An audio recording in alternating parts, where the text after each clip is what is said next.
Hello everyone and welcome back to my channel, and in this short video I will tell you that how you can easily check Find My Device on your iPhone. That's quite simple, interesting and easy. So make sure to watch the video till end so you don't make a single mistake.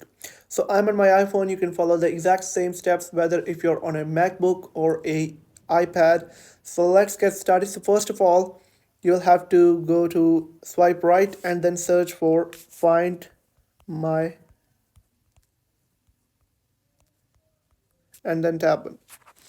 Now, these applications comes pre-installed on all the iPhones, iPads, and MacBooks.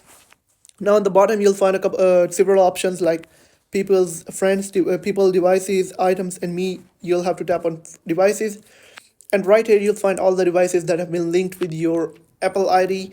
And if you want to check the location of current location of your iPhone, you can simply tap on iPhone and it will show you your current location with the battery percentage, and that's how. And you can easily find all the other devices that you have linked with your Apple ID, that are iPad or MacBook or AirPods. So I hope you found the video helpful. If you have found the video helpful, make sure to like the video and hit that subscribe button. And if you have any questions, let me know in the comment section.